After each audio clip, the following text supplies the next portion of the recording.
నగర జీవిని వేధిస్తున్న నిద్రలేమి. పూర్తి వివరాలకు చదవండి రేపటి సాక్షి హైదరాబాద్ ఎడిషన్. ప్రభుత్వ వైఫల్యాలను ప్రశ్నిస్తున్నారని సోషల్ మీడియా యాక్టివిస్టులపై థర్డ్ డిగ్రీ ప్రయోగించి దారుణంగా హింసిస్తున్నారు.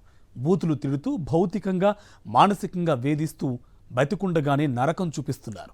మానవ హక్కులు, రాజ్యాంగ నియమ నిబంధనలనేవి ఉన్నాయనే విషయమే మరిచిపోయి అత్యంత నీచంగా వ్యవహరిస్తున్నారు. ఆ తర్వాతనే సోషల్ మీడియా యాక్టివిస్టును అరెస్టు చేసినట్టు చూపిస్తున్నారు. కూటమి పార్టీల నేతలు అధికారంలోకి రాకముందు ఒక రకంగా, వచ్చిన తర్వాత మరో రకంగా వ్యవహరిస్తూ పైశాచిక ఆనందం పొందుతున్నారు. ప్రభుత్వ పెద్దల ఉన్మాదానికి కొంతమంది పోలీస్ అధికారుల అరాచకం తోడై అసలు ఆంధ్రప్రదేశ్లో ఒక న్యాయం, నీతి ఉందా లేదా అనిపిస్తోంది. సీఎం చంద్రబాబు నాయుడు దమన నీతిపై senior journalist Kommineni Srinivasa Rao comment చూద్దాం. రాజకీయం ఎలా ఉంటుందో చూడండి. ప్రతిపక్షంలో ఉన్నప్పుడు ఇష్టం వచ్చినట్లు మాట్లాడతారు, అధికారంలోకి వస్తే వారే శుద్ధులు చెబుతారు, జనానికి నీతి వచనాలు వల్లిస్తారు. ఏపీ ముఖ్యమంత్రి చంద్రబాబు నాయుడు, ఉప ముఖ్యమంత్రి పవన్ కళ్యాణ్లు ఈ విషయంలో పోటీ పడుతున్నట్లుగా ఉంది. రాష్ట్రంలో సాగుతున్న అరాచకాలను కట్టడి చేయవలసిన వారే వాటిని ప్రోత్సహించే విధంగా పురుగొల్పుతున్నట్లుగా ఉంది. తమ చేతిలో ఉండే పోలీసుల ద్వారా వైఎస్ఆర్ కాంగ్రెస్ సామాజిక మాధ్యమాల కార్యకర్తలపై దాడులు చేయిస్తున్నారు. పోలీసులు చట్టాన్ని అతిక్రమించి దారుణంగా కార్యకర్తలను హింసిస్తున్నారన్న వార్తలు ఆందోళన కలిగిస్తున్నాయి. అంతేకాదు, పోలీసులు నీచంగా బూతులు తిడుతున్నారట. ఆ విషయాలను వైసీపీ నేతలు పేర్నాని, అంబటి రాంబాబు తదితరులు వివరిస్తుంటే వాటికి ప్రభుత్వం నుంచి సమాధానం రావడం లేదు. ఇవే అంశాలను అంతకుముందు వైసీపీ అధినేత మాజీ ముఖ్యమంత్రి జగన్ ప్రస్తావించి తిరిగి తాము అధికారంలోకి వస్తామని, అప్పుడు ఇలా అకృత్యాలకు పాల్పడిన పోలీసు అధికారులు చట్టం ప్రకారం శిక్షకు గురవుతారని హెచ్చరించారు. ఆ విషయాన్ని పవన్ కళ్యాణ్ కొద్ది రోజుల క్రితం ప్రస్తావించి ఐపీఎస్ అధికారులను బెదిరిస్తారా అని వ్యాఖ్యానించడమే కాకుండా సుమోటోగా కేసులు పెడతామని కూడా హెచ్చరించారు. సినీ నటుడిగా ఉన్నప్పుడు ఆయా సినిమాల్లో పౌరుల హక్కుల కోసం పోరాడే హీరోగా పాత్రలు పోషించిన పవన్ కళ్యాణ్ తన రాజకీయ నిజ జీవితంలో ఆ హక్కులను హరించే వ్యక్తిగా వ్యవహరిస్తున్నారా అన్న భావన కలుగుతుంది. విపక్షంలో ఉన్నప్పుడు తన పార్టీ కార్యకర్తలు అల్లర్లు చేసినా చర్య తీసుకోవడానికి వీల్లేదన్నట్లు వాదించేవారు, నిరసనలకు దిగేవారు. స్కిల్ స్కామ్ కేసులో చంద్రబాబును అరెస్ట్ చేస్తే ఆయనకు మద్దతుగా పవన్ వెళ్ళారు. శాంతి భద్రతల సమస్య వస్తుందన్న భావనతో ఆయన అడ్డుకుంటే రోడ్డుపై పడుకుని నానా యాగి చేశారు. అప్పట్లో చంద్రబాబు నాయుడు అయితే పోలీసులను ఏకంగా సంఘ విద్రోహ శక్తులుగా కూడా చిత్రీకరించారు. ఎక్కడికక్కడ పోలీసులను బెదిరించేవారు. ఆయన కుమారుడు లోకేష్ రెడ్ బుక్ అంటూ పోలీసు అధికారుల పేర్లు చెప్పి మరీ రెచ్చగొట్టేవారు. టీడీపీ కార్యకర్తలు పొంగనూరు వద్ద పోలీస్ వాహనం దగ్ధం చేయడమే కాకుండా రాళ్లు విసరడంతో ఒక కానిస్టేబుల్ కన్ను కూడా పోయింది. ఇంత జరిగినా పవన్ కళ్యాణ్ ఎప్పుడైనా పోలీసుల పట్ల సానుభూతి చూపారా? ఆ రోజుల్లో ఓ చిన్న గొడవ ఏ ఇద్దరి మధ్య జరిగినా అదంతా వైసీపీ దాడిగా ఈనాడు వంటి టీడీపీ మీడియా దుష్ప్రచారం చేసేది. వెంటనే దాన్ని టీడీపీ, జనసేన అందుకునేవి. అలాగే ఎక్కడైనా రేప్ కేసు జరిగితే ప్రభుత్వంపై దారుణమైన విమర్శలు చేసేవారు.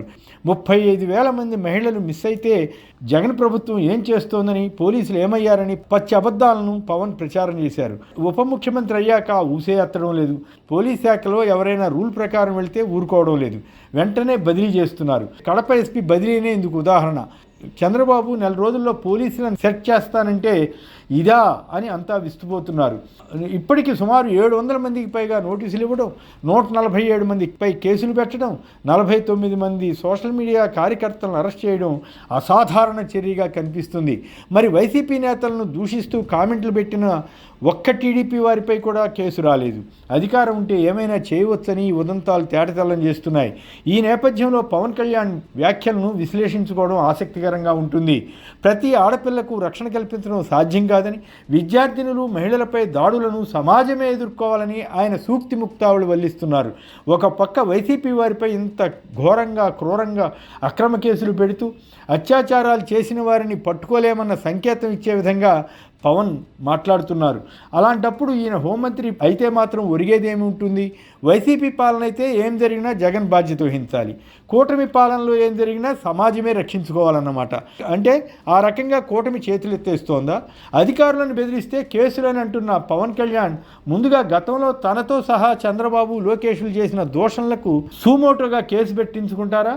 అంతెందుకు ప్రభుత్వాన్ని జనం బూతులు తిడుతున్నారని చెప్పిన సందర్భంలో పోలీసులను ఉద్దేశించి పవన్ ఏమన్నారో మర్చిపోతే ఎలా? కూటమి ప్రభుత్వానికి ఎంత అసమర్థత అవుతుంది? వీటిని కప్పిపుచ్చుకోవడానికి వైసీపీ సోషల్ మీడియా కార్యకర్తలపై దాడులు చేస్తున్నారన్నది వాస్తవం. ఎవరు తప్పు చేసినా తప్పే అన్న భావన లేకుండా ఏకపక్షంగా పోలీసులు వ్యవహరిస్తే ఎదురయ్యే పరిణామాలకు ఆ శాఖ బాధ్యత వహించదా? ఒక మోసగారి నటి వ్యవహారంలో తప్పుడు కేసులు పెట్టారంటూ 3 సీనియర్ ఐపీఎస్ అధికారులను సస్పెండ్ చేసిన ఈ ప్రభుత్వం ఇప్పుడు లెక్కకు మిక్కిలిగా పోలీస్ అధికారులు ఇష్టారీతిన దౌర్జన్యాలకు దిగుతుంటే, బూతులు దిడుతుంటే దానిపై ప్రతిపక్షంగా వైసీపీ అధినేత జగన్ స్పందించకుండా ఎలా ఉంటారు? మాట్లాడకపోతే ఆ పార్టీ క్యాడర్ నైతిక స్థైర్యం నిలబడుతుందా? వైసీపీ నేత పేరు నాని ఓపెన్గా తుళ్లూరు డీఎస్పీ పేరు చెప్పి మరి ఆయన చేస్తున్న ఘాతుకాలను మీడియాకు తెలిపారు.